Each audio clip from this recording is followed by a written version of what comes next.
Submarine quake के लिए ocean पर या ओशियानिक फ्लोर पर एक्टिव बाउंड्री होनी चाहिए।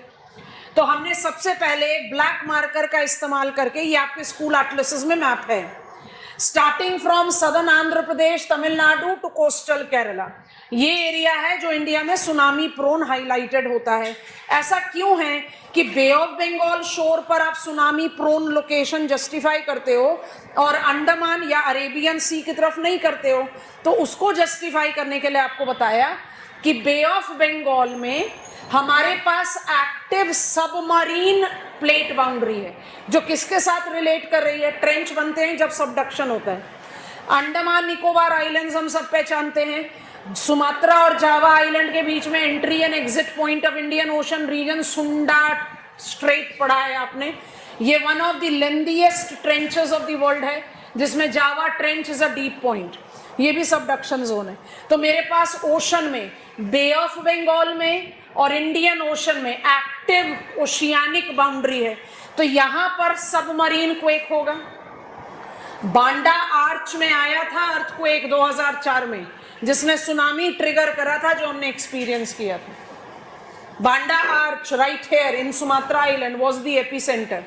तो आपके पास यहां पर सबमरीन क्वेक होने की पॉसिबिलिटी है, इसलिए आप ईस्ट कोस्ट को मोर प्रोन टू सुनामी बोलते हैं। तो क्या भाई वेस्ट में प्लेट बाउंड्री नहीं है? बिल्कुल है, बट वेस्ट में प्लेट बाउंड्री कहां जाकर है? African rift on land. तो जब वो ऑन लैंड बाउंड्री होगी तो वो तो बाय डिफॉल्ट सुनामी ट्रिगर नहीं कर सकता। I hope you are understanding. That is the reason which is the tsunami prone area of the country. But क्या हम इसको एक प्रोमिनेंट हजार्ड के तौर पर ले सकते हैं? थैंकफुली नहीं, क्योंकि 2004 और 2004 के पहले और बाद में हमारे पास कोई ऑन रिकॉर्ड सुनामी है। बॉक्स में डालो जरूर, लेकिन डिटेल्स नहीं चाहिए इससे ज्यादा। आई hope you have understood. Anu trenches subduction area में बना हुआ फीचर है, डीपेस्ट पॉइंट बोलते हैं। जियोमॉर्फोलॉजी और ओशियानोग्राफी पढ़ेंगे तो बहुत क्लैरिटी के। बताइए भाई, गो अहेड मिल गया हमें। हमने इसमें थोड़ा सा सीक्वेंस ब्रीच कर दिया कि साइक्लोन से पहले लैंडस्लाइड को ऐड कर दे तो एक कंटिन्यूटी बन जाएगी। अर्थक्वेक ट्रिगर्स सेकेंडरी हजार्ड हो गया आउटसाइड टेक्स्ट बुक। कौन कौन से secondary hazard? Landslide, tsunami. Land slips लिखोगे तो स्नो एवलांचेस को बड़े आराम से ऐड कर पाओगे, पर हमेशा दिमाग में रखना कि snow avalanches, land slips are not only related to earthquake, तो उनका अलग से रिकॉग्निशन भी जरूरी है। बनाना चाहते हो तो जल्दी से बना लो। Southern part of Asia, Myanmar, Malaya peninsula का रेफरेंस लेकर Sunda island, Andaman Nicobar, tsunami prone area and Andaman trench with Sunda trench. बना लीजिए, बहुत अच्छी बात है। ऐसा फ्री हैंड स्केचेस तो बनना ही चाहिए आंसर। गो अहेड दे देना बनाकर। लेकर चलते हैं ट्रॉपिकल साइक्लोन की तरफ। आप जियोमॉर्फोलॉजी पढ़ते हुए पढ़ोगे कि देयर इज, ये बेसिकली हम इतना डिटेल्स में ओशियानोग्राफी में पढ़ते हैं कि इंडियन ओशन रीजन में सुंडा ट्रेंच है, तब आपका फोकस थोड़े ना सुनामी पर होगा, तब आपका फोकस होगा प्लेट बाउंड्री पर। तो टॉपिक्स का ओवरलैप मुझे वरी नहीं करना चाहिए, क्योंकि उस समय आप सुनामी टच नहीं करोगे, उस समय आपका फोकस ट्रेंच पर रहेगा। अब आप सुनामी को टच कर रहे हो, by the time you will reach examination hall, दोनों चीजें आपके सामने होंगी, you will be in the position of taking the compatibility. ये सारी चीजें एक साथ तो पढ़ी जा ही नहीं सकती हैं, we have to organise our study. Cyclone heading बनेगा साइक्लोन। अभी कॉपी करोगे, पहले थोड़ा सा इंट्रोडक्शन ले ले। चलिए, point number 1, in the climatological hazard is included by IMD, Indian Meteorological Department. How many types of cyclone IMD recognizes? अब ये देखो, टाइप ऑफ साइक्लोन और जो हम लिख रहे हैं थोड़ा अलग जा रहा है। ये type of cyclone is based on wind speed kilometres per hour, Indian meteorological department. ठीक है, अब जरा ध्यान से देखो। I have types of cyclone demarcated as 7। अब इनके नाम हैं जो आपके दिमाग में स्टिक होने चाहिए। जब आप फिजिकल एक्टिविटी या फिजिकल प्रोसेस ऑफ साइक्लोन पढ़ते हो तो आप बड़े आराम से टेक्निकल लैब में बैठकर बोलते हो, एक होता है डिप्रेशन, एक होता है साइक्लोन, एक होता है हरिकेन। पर जब आप हजार्ड की बात करते हो तो 7 कैटेगरी आ गए, तो आपको ये 7 कैटेगरी जस्टिफाई करना है। तो ध्यान से देखते जाएंगे। एक को बोलते हैं लो प्रेशर, एक को बोलते हैं depression. I should not move my finger like this. Low pressure, depression, name थोड़ा सा रिलेटिविटी में इसलिए जानबूझकर रीड कर रहे हैं, आसान होता है। Deep depression, depression, deep depression, cyclonic storm, severe cyclonic storm, very severe cyclonic storm, तब से यही तो करते आ रहे हैं।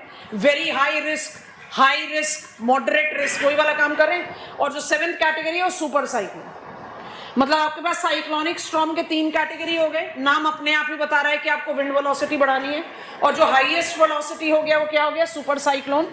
More than 221 kilometres per our, आप राउंड ऑफ कर दो, more than 200 kilometres per our भी चलेगा। आप जब less than 31 kilometres per our बोलते हो तो दैट इज लो प्रेशर। जब आप 31 to 49, हमने इसको राउंड ऑफ करके आपको लिखवाया less than 50 kilometres per our बोलते हो तो दैट इज डिप्रेशन। तो थोड़ा सा सोच कर देखेंगे, फिर टेबल कॉपी करेंगे। IMD identifies India to be experiencing 2 types of cyclone. एक को बोलते हैं टेम्परेट साइक्लोन, एक को बोलते हैं ट्रॉपिकल साइक्लोन। हजार्ड में सिर्फ ट्रॉपिकल साइक्लोन इंक्लूड होता है। टेक्निकलिटीज एट बे, मान लीजिए कि क्वेश्चन कुछ भी पूछ लिया जिसमें आपको कोई स्पेसिफिकेशन नहीं मिल रहा है। What is cyclone in India, identify it as a climatological hazard, तो मुझे टेम्परेट साइक्लोन का मेंशन करना पड़ेगा। समझ में आ रहा है? तो temperate cyclone is western disturbance, it's a cyclonic, it's a low pressure system, but it is not included in hazard because उसकी विंड वेलोसिटी हमेशा 50 किलोमीटर पर आवर से कम रहती है। कहने का मतलब temperate cyclone will always be low pressure और a depression. Tropical cyclone can be low pressure to super cyclone, माने ट्रॉपिकल साइक्लोन में 7 विंड वेलोसिटी आ सकती है, टेम्परेट साइक्लोन में सिर्फ 2 आ सकती है। I hope it is comfortable. इसका मतलब ट्रॉपिकल साइक्लोन में जब ये 2 होंगी तब आप उसको हजार्ड नहीं बोलोगे, आप हजार्ड कब से बोलना शुरू करोगे, जब wind velocity is more than 50 kilometres per our. इसका मतलब लिखा हुआ है हमने यहाँ पर 5 out of 7 wind velocity when you refer cyclone as hazard. So why temperate cyclone is not hazard? Because it doesn't develop wind velocity more than 50 kilometers. And tropical cyclone can be low pressure depression, तो वो होगा तब hazard मत बोलो, बाकी सब में वो hazard होगा। अब ये टेबल पहले कॉपी करो, एज इट इज कॉपी कर लो, बिल्कुल सेम वैल्यूज के साथ। हमने ओवरराइट भी कर रखा है, एक्चुअली अलग से लिख रखा है ताकि आपको दिखने में आसानी हो, अदरवाइज बहुत विजिबल टेबल है, ज्यादा कुछ मुश्किल बात। फिर हम चलते हैं ट्रॉपिकल साइक्लोन की तरफ, जो हमारा principal focal, low pressure, depression, deep depression, cyclonic storm, severe cyclonic storm, very severe cyclonic storm, and then super cyclone. आपको एग्जामिनेशन में शायद ये पूरा टेबल रिप्रेजेंट करने की जरूरत नहीं है, सिंपल लॉजिक हो जाएगा ना, increase the wind velocity. Extreme versions को रिकॉल कर लो, for me to be qualifying as hazard, आपको भी लिखवा देते हैं। ये करते हो ट्रॉपिकल साइक्लोन की, so it is a low pressure system that develops with high sea surface temperature. तो हाई सी सरफेस टेम्परेचर कब होगा, पहले इनको हटाते हैं। हाई सी सरफेस टेम्परेचर कब होता है, वो तब होगा जब आप लैंड को काफी लंबे समय तक हीट अप रखोगे। तो land mass during summers will be extremely heated up. Land जैसे ही विंटर एडवेंट होना शुरू होता है, विंटर, समर से विंटर का जो चेंज ओवर सीजन है उसको आप बोलते हैं ऑटम, और विंटर से समर्स का जो चेंज ओवर सीजन उसको आप बोलते हो स्प्रिंग। तो India during summers was super heated. जैसे ही ऑटम सीजन आना शुरू हुआ, सितंबर के एंड तक आप नाइट और डे टाइम के टेम्परेचर में डिफरेंस नोटिस करना शुरू कर देते हैं। Land is known for its quick change of temperature. एक बहुत बेसिक सा क्वेश्चन पूछते हैं, मुंबई वर्सेस दिल्ली, क्या डिफरेंस है दोनों के वेदर में? दिल्ली कॉन्टिनेंटल एक्सट्रीम है, गर्मी तो महागर्मी, ठंड तो महाठंड, और जब मुंबई की बात करो तो इक्वेटेबल। तो जब कोई लैंड वाटर के पास होकर वाटर की तरह इक्वेटेबल हो और कोई लैंड इंटीरियर्स में एकदम एक्सट्रीम कॉन्टिनेंटल अप्लाई करे, तो क्या water bodies in influence of land effect नहीं बियर करेंगी लैंड का? तो आप मैप ऑफ एशिया में बड़े आराम से देख सकते हो, इसलिए मैप खोला है। Bay of Bengal is more enclosed water body than Arabian Sea. तो जब सुपर हीटेड लैंड अपने नेबरिंग वाटर बॉडीज को हीट कर रहा है, जैसे ही लैंड कूल डाउन होता है, बे ऑफ बंगाल और अरेबियन सी रिमेन्स कंपैरेटिवली वार्मर। ये कौन सा सीजन होगा? ऑटम सीजन, हमारे कंट्री में कौन सा सीजन? Retreating monsoonal season. कौन सा सीजन साइक्लोन प्रोन होना चाहिए? ऑटम। 15 सितंबर से 15 दिसंबर। और पिछले 3 सालों से कौन से सीजन में आप सुपर साइक्लोन एक्सपीरियंस कर रहे हो? 15 जून से 15 सितंबर, रादर उससे भी पहले 15 मार्च से 15 जून, समर्स में। कौन सा वाटर बॉडी है जो सबसे ज्यादा साइक्लोन प्रोन होना चाहिए? बे ऑफ बंगाल, क्योंकि ज्यादा इनक्लोज्ड है तो ज्यादा गर्म होगा। अरेबियन सी कंपैरेटिवली बिगर है तो कम गर्म होगा।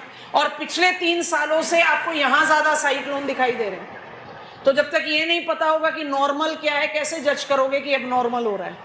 तो tropical cyclone affects all the shoreline of the country, including the oceanic islands. Tropical cyclone prone Bay of Bengal, Arabian Sea दोनों हैं, but Bay of Bengal is more prone to tropical cyclone because it is more continental. Which season naturally is cyclone prone? Autumn. I do experience summer cyclone also. NCERT में mentioned है काल बैसाखी, सुना होगा आप लोगों ने। काल बैसाखी समर्स में आता है, पर काल बैसाखी का लोकेशन ये है, पद्मा जमुना वाला एरिया, जो आज के डेट में आप एक्सपीरियंस कर रहे हो। लक्षद्वीप में सुपर साइक्लोन, केरला में सुपर साइक्लोन, पॉसिबल लैंडफॉल इन मुंबई, बच गया। गुजरात में साइक्लोनिक लैंडफॉल, ये अब नॉर्मल है। Because I am not waiting, I, the water body, is not waiting for land to heat me up. 90% of heat added to the climate system by human activity is absorbed by water. ना तो मुझे autumn की wait करने की जरूरत है, ना तो मुझे नेबरिंग लैंड की वेट करने की जरूरत है। I can generate the sea surface temperature in this system. So that is abnormal. As we are talking about cyclone in India, I will add that presently the entire South China Sea involving the coastal Chinese territories are suffering with the landfall of Doksuri cyclone. It is an important attachment to the study of hazard risk mitigation, as all the regions demarcated as cyclone prone areas, whether of Pacific, of Atlantic, of Indian Ocean, the countries in the demarcated regions have developed naming the cyclone culture. It basically orients towards creating awareness among the commoners and the grassroots administration for the earliest evacuation in order to minimize the loss. In Indian Ocean region, I'll be talking about the naming applicable since 2020 in the coming videos.